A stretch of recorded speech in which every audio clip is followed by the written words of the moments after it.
Afwan Ustaz, bagaimana kaitannya takdir manusia dengan dua pendapat dari Qadariyah dan Jabariyah? Qadariyah Jabariyah itu apa toh? Takdir Allah itu apa? Takdir Allah itu semua ketentuan dan keputusan Allah yang ada di alam semesta ini semuanya terkait dengan ketentuan dan ketetapan Allah. Apapun itu, kita sakit juga takdir dari Allah, kita sehat juga takdir dari Allah. Ya. Allah, kita diterima melamar pekerjaan juga dari Allah, takdir Allah. Kita ditolak melamar pekerjaan juga takdir Allah. Bahkan kita hidup ini pun juga takdir Allah. Nanti kita mati juga takdir Allah. Semuanya tidak lepas dari takdir Allah. Ya, namun sifatnya dirahasiakan oleh Allah. Sehingga tidak ada satupun manusia yang mengetahui sebelum itu terjadi. Kita tidak tahu apa yang akan terjadi besok. Saat ini kita masih sehat. Nah, ternyata besok Allah takdirkan batas usia kita selesai, ajal kita selesai. Meski masih dalam kondisi sehat, namun tidak mustahil kita berpulang lebih dulu kepada Allah daripada saudara-saudara kita yang saat ini terbaring lemah tanpa daya di rumah sakit. Berapa banyak orang yang dirawat di rumah sakit terbaring lemah, ternyata sampai hari ini masih bisa tersenyum. Sampai hari ini Allah masih berikan batas usia, berikan ajal. Namun dokter yang merawatnya justru malah berpulang duluan. Ya.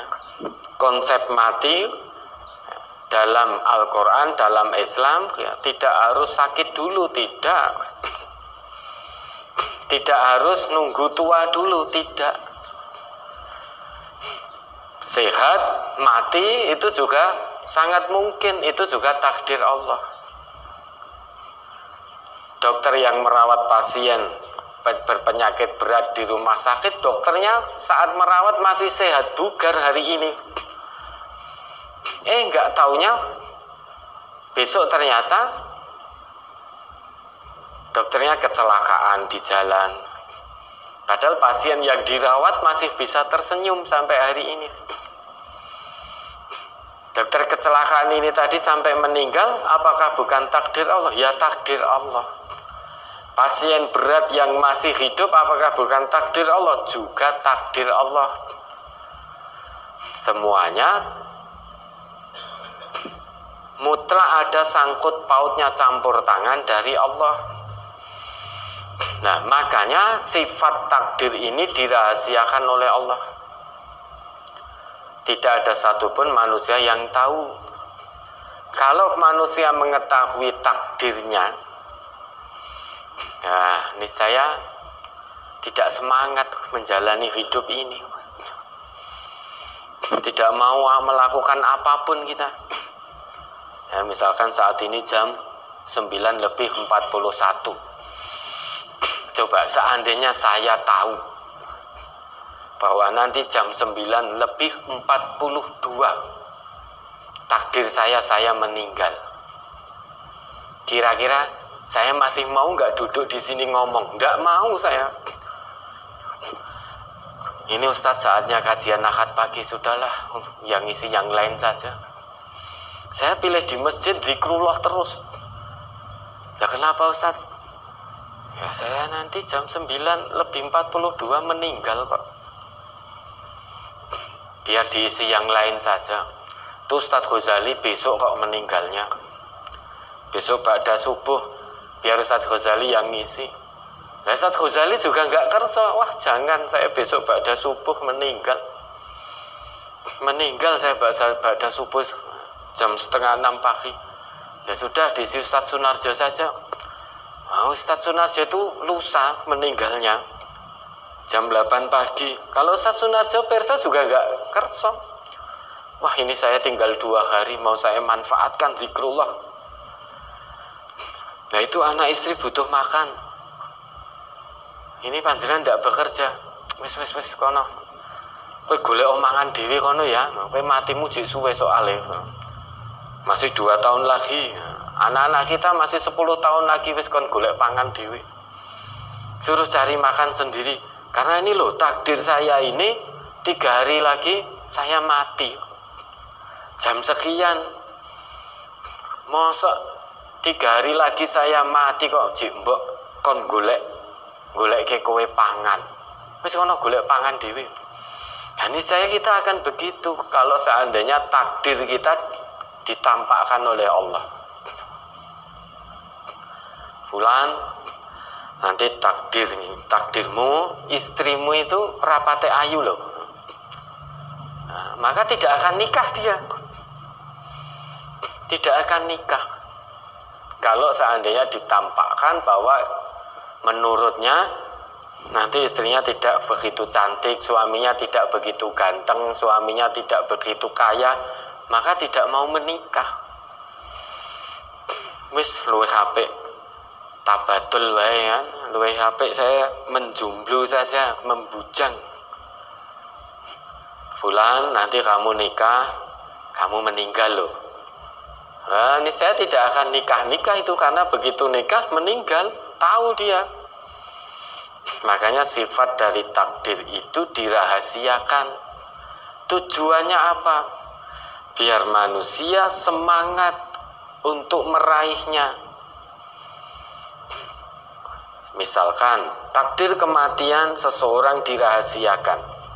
Itu tujuannya apa? Biar manusia fulan itu semangat untuk menyiapkan sesuatu yang paling baik untuk menghadapi kematiannya. Maka bekal yang terbaik menghadapi kematian adalah takwa. Dia siapkan bekal takwa sebaik-baiknya. Termasuk ketika dia sudah berumah tangga, punya anak istri, mencari nafkah untuk anak istrinya dengan cara halal dan thayyib, itu salah satu bentuk bekal ketakwaan kepada Allah. Maka dia isi ajalnya, batas usianya itu dengan perbuatan-perbuatan positif yang Allah kehendaki, yang dicontohkan oleh Rasulullah. Kalau kita tahu besok sakit, niscaya hari ini pun kita sudah tidak mau kita berusaha untuk sehat. Besok kita sakit, sehingga kita berpikir, alah ngopo mangan bergizi barang, mbok mangan bergizi atau tidak, saya besok loh takdirnya sakit. Lah ngopo saya prokes, takdir saya besok saya terpapar COVID. Lah ngopo? Ngapain sekarang saya harus protokol kesehatan? Wong besok saya ditakdirkan terpapar. Maka sudah, nggak mau dia protokol kesehatan. Karena sekuat apapun dia protokol kesehatan, nanti besok dia juga akan terpapar. Nah, kalau itu pemahamannya, berarti itu tanpa sadar, berarti kita terpaksa. Nah, hakikatnya sepertinya kita dipaksa untuk menjalani ketentuan Allah tanpa punya pilihan. Padahal kita juga diberi kesempatan oleh Allah untuk berikhtiar. Mau sehat, tidak terpapar, ikhtiar. Ikhtiar kesehatan. Jaga imunnya. Gunakan masker. Karena menurut ahli, paparan COVID ini dari droplet. Maka pakai masker. Adapun kita sudah istiqomah pakai masker, kok qadarullah Allah takdirkan kita terpapar, hasil akhirnya serahkan kepada Allah. Kalau dengan ikhtiar masker kita masih diberi kesehatan oleh Allah, kita bersyukur. Ternyata ikhtiar kita membawa kita sehat, terjauhkan dari paparan virus ini. Allah takdirkan kita tidak terpapar, kita bersyukur. Gunakan kesehatan yang Allah berikan untuk lebih dekat lagi kepada Allah. Kalau ternyata dengan masker sudah istiqomah kok terpapar, hasil akhirnya Allah menjadikan kita terpapar, kita sabar, ikhlas, menerima takdir dari Allah ini. Husnudzon kepada Allah, oh berarti saya masih banyak dosa, sehingga dengan paparan ini, saya sakit ini, dengan ini Allah berkehendak untuk menggugurkan dosa-dosa saya. Oh berarti Allah melihat saya bahwa saya kurang begitu dekat kepada Allah. Dengan Allah takdirkan saya terpapar COVID, berarti Allah berikan kesempatan saya untuk lebih mendekat lagi kepada Allah. Bukankah manusia itu ingatnya kepada Allah kebanyakan kalau diuji dengan sakit? Sakit gigi saja, kita ingat Allah, ya Allah, sembuhkanlah hamba dari sakit gigi ini ya Allah. Namun ketika diberi sehat, giginya sehat, makan bisa dengan enak, lupa, banyak yang lupa kepada Allah. Maka ingatnya kepada Allah kalau pas sakit saja. Husnudzon kepada Allah, diberi sakit ini berarti pertama, Allah hendak gugurkan dosa-dosa saya. Ya, sehingga sakit ini menjadi kafarah. Yang kedua, Allah ingatkan saya, Allah beri kesempatan agar saya lebih mendekat lagi kepada Allah. Karena di saat saya sehat, ternyata saya banyak menyimpang dari jalan Allah. Saat saya sehat, waktunya habis untuk urusan duniawi. Hanya sedikit sekali yang untuk urusan ukhrawi. Maka dengan sakit ini, alhamdulillah, berarti Allah beri saya kesempatan untuk lebih mendekat lagi kepada Allah. Karena yang punya penyakit itu Allah. Tentu saat kita diberi sakit oleh Allah, hal utama fitrah kita langsung mengajak kita mencari yang punya maha kesembuhan. Yang punya kesembuhan yaitu Allah yang maha menyembuhkan. Maka begitu sakit, otomatis fitrah kita langsung mengajak kita ingat kepada Allah. Nah, maka manusia memang Allah punya kehendak, namun manusia juga diberi kesempatan oleh Allah untuk memilih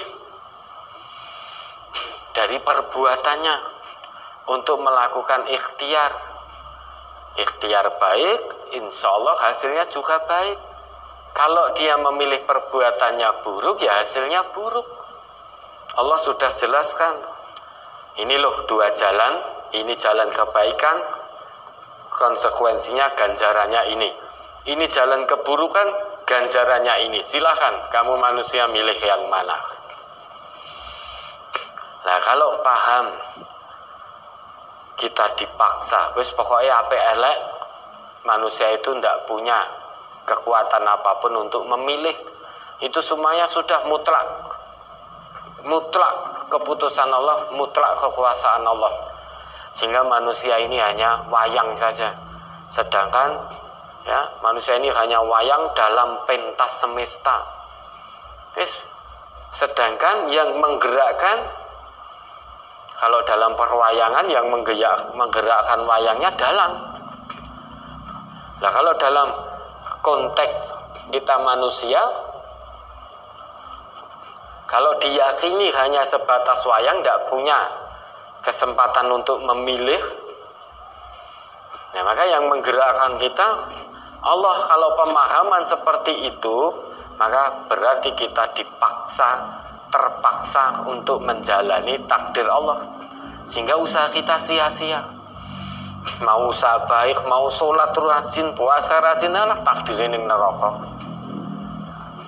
Mau menjalankan gaya hidup sehat, meminimalisir sebab-sebab kematian, sudah naik sepeda motor di pinggir, ternyata ditakdirkan Allah juga mati ketabrak.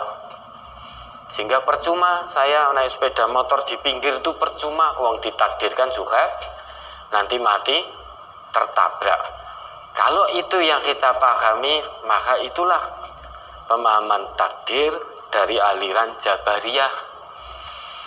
Jabariyah itu asal katanya jabaro, ya, memaksa, sehingga kita terpaksa, sehingga manusia itu tidak bisa melakukan usaha, hanya laksana wayang yang mengikuti dalangnya. Itu Jabariyah. Namun kalau Qadariyah itu menafikan campur tangan dari Allah, sehingga manusia punya kuasa mutlak terhadap perbuatannya. Saya sehat ini ya karena saya milih jalan kesehatan. Saya berusaha sehat mutlak, saya punya kekuasaan mutlak, punya campur tangan mutlak pada diri saya, sehingga saya sehat ya tidak perlu bersyukur. Wong ini hasil karya saya, hasil usaha saya, tidak ada campur tangan Allah, sehingga tidak mau bersyukur kepada Allah bahwa hakikatnya yang memberi kesehatan itu Allah. Lah, usahamu, perbuatanmu itu hakikatnya hanya ikhtiarmu saja, pilihanmu. Kamu sakit itu hakikatnya memang Allah, tetapi kita manusia diberi kesempatan untuk menghindari penyakit. Untuk menghindari penyakit. Namun kalau Qadariyah tidak begitu. Ya, saya sehat mutlak karena kepandaian, karena saya memilih jalan sehat. Seandainya saya memilih jalan sakit, ya saya tidak akan sehat, saya akan sakit. Sehingga Qadariyah itu dalam memahami takdir bahwa manusianya yang menentukan mutlak, punya kekuasaan mutlak, sehingga tidak percaya bahwa sehat, sakit, hidup, mati itu hakikatnya adalah takdir Allah, ketentuan Allah, itu tidak percaya. Nah, mana yang kita ikuti? Kita tidak mengikut dua-duanya, karena kita tidak diperintahkan untuk mengikuti Jabariyah maupun Qadariyah. Namun kita diperintahkan untuk mengimani takdir dari Allah tersebut, yang sifatnya gaib, sifatnya rahasia. Kita manusia baru mengetahui apakah kita sehat atau sakit kalau itu sudah terjadi. Kalau kejadiannya kita sehat, maka bersyukur dengan kesehatannya. Kesehatannya jangan digunakan untuk bermaksiat kepada Allah, kesana kemari, foya-foya kesana kemari, selingkuh sana, selingkuh sini, korupsi sana, korupsi sini. Begitu diberi sakit baru ingat Allah, jangan. Maka kalau kejadiannya sehat, kita bersyukur kepada Allah.